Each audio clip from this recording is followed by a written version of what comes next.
Welcome to Learning Churning. In today's video, we're diving deep into the world of economics. Whether you're new to the subject or looking to brush up on your knowledge, this video will give you a comprehensive overview of key economic concepts, theories, and real-world applications. Let's get started! First up, let's talk about some fundamental economic concepts. These are the building blocks of economics, and understanding them is crucial. So what's the deal with supply and demand? Well, supply is how much of something is available, and demand is how much people want it. When these two forces interact, they determine the price of goods and services. For example, if a new smartphone is released and everyone wants it, but only a limited number are available, the price is likely to go up. Next, we have opportunity cost, which is the cost of what you give up when you make a choice. Imagine you have $10 and can either buy a book or a meal. If you choose the meal, the opportunity cost is the book you didn't buy. And then there's scarcity. Resources are limited, but our desires are not. This forces us to make choices about how we allocate what we have, whether it's time, money, or natural resources. Types of economics. Economics is broadly divided into two categories: microeconomics and macroeconomics. Microeconomics focuses on individual and business decisions. For instance, why might someone choose a $2 coffee over a $5 one? Microeconomics examines the factors influencing this choice. On the other hand, macroeconomics looks at the economy as a whole. It's all about big picture issues like national income, inflation, and unemployment rates. So when you hear about GDP growth on the news, that's macroeconomics in action. Economic systems. Now let's explore different economic systems: capitalism, socialism, and mixed economies. In a capitalist system, individuals or companies own the means of production, like factories or machinery. Prices in production are determined by the market. For example, Apple decides how much to charge for the latest iPhone, not the government. In contrast, socialism is where the government owns and controls major industries. Think of it as the state deciding how resources are allocated. For example, in some countries, the government owns the healthcare system, meaning it controls how medical services are provided. Most countries today have a mixed economy, combining elements of both systems. For instance, while businesses in the US operate in a capitalist framework, the government still plays a significant role in regulating industries and providing public services. Market structures. Economies also have different market structures, which influence how businesses compete.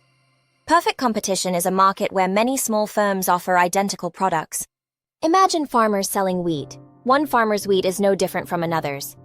A monopoly exists when a single company dominates the market.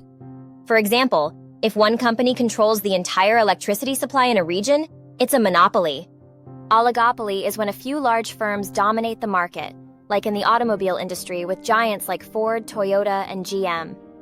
And finally, there's monopolistic competition, where many companies offer similar but slightly different products, like in the fast food industry.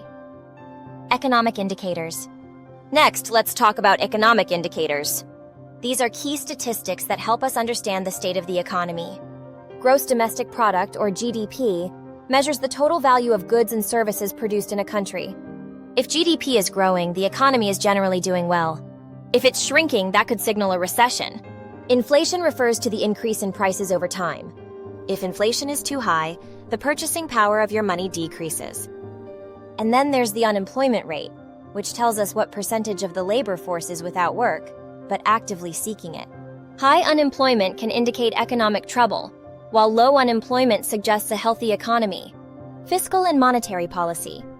Governments and central banks use fiscal and monetary policies to manage the economy. Fiscal policy involves government spending and taxation.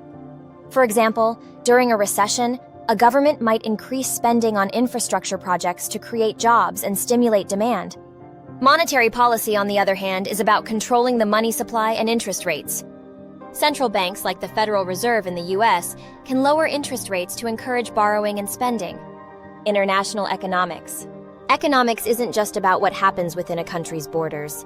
International economics plays a huge role in shaping the global economy. Trade allows countries to specialize in what they do best. For example, Brazil might export coffee because it's more efficient at producing it than other countries, while importing electronics. Exchange rates determine how much one currency is worth relative to another. If the US dollar strengthens against the euro, American goods become more expensive for Europeans. And then there's the balance of payments, which records all economic transactions between a country and the rest of the world, including trade, investments, and loans. Economic theories and models. Finally, let's explore some major economic theories. Classical economics believes in minimal government intervention, with the idea that markets will naturally correct themselves.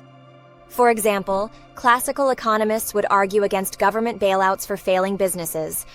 Keynesian economics, on the other hand, advocates for active government intervention to manage economic cycles. During a recession, Keynesians suggest increasing government spending to boost demand and create jobs. And then there's supply-side economics, which focuses on boosting production by reducing taxes and regulations. The idea is that if producers thrive, the benefits will eventually trickle down to everyone else. Economics is all around us, influencing everything from the prices we pay to the policies our governments implement.